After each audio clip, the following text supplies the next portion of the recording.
మనిషి మరణించిన అనంతరం మనిషి శరీరం పూర్తిగా భూమిలో కలిసిపోయిన తరువాత మిగిలిన అవశేషాలు రాళ్ళు మరియు ఇనుముగా మారిపోతాయి అని సైన్స్ నేడు మనకి తెలియజేయడం జరిగింది.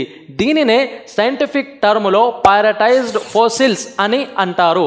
అయితే ఈ విషయం అల్లా సుబ్హానహు వ తఆలా ఖురాన్ గ్రంథంలో 1400 సంవత్సరాల క్రితం తెలియజేయడం జరిగింది. అల్లా సుబ్హానహు వ తఆలా ఖురాన్ గ్రంథంలోని సూరా బనీ ఇస్రాయిల్ 17వ సూరా 49 నుండి 51 వరకు ఉన్నటువంటి వాక్యాలలో ఈ విధంగా తెలియజేస్తున్నాడు. అఊజు బిల్లాహి మినష్ షైతానిర్ రజీం బిస్మిల్లాహిర్ రహ్మానిర్ రహీం. మేము చచ్చి ఎముకలై తుత్తునియలైపోయిన తరువాత మళ్ళీ సరికొత్తగా సృష్టించబడి లేపబడతామా అని వారు అంటున్నారు కదూ.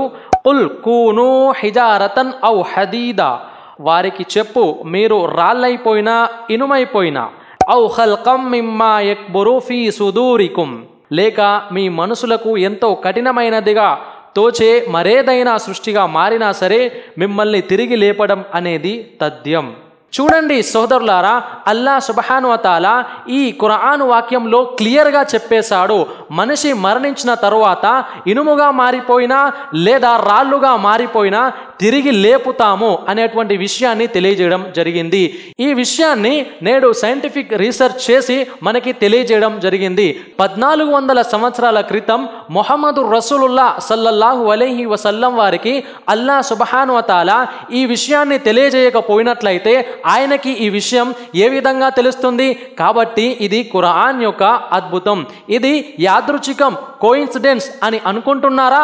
ఎంత మాత్రము కాదు. అల్లా సుబ్హానహు వ తఆలా ఇలాంటి విషయాలు ఎన్నో తెలియజేశాడు ఖురాన్ గ్రంథంలో. ఇలాంటి అంశాలన్నీ కూడా ఖురాన్ గ్రంథం అల్లా యొక్క వాక్యం అనేటువంటి విషయం పైన నమ్మకాన్ని పెంచుతుంది. కాబట్టి ఆలస్యం చేయకుండా ఖురాన్ గ్రంథాన్ని అర్థంతో పాటు చదవండి.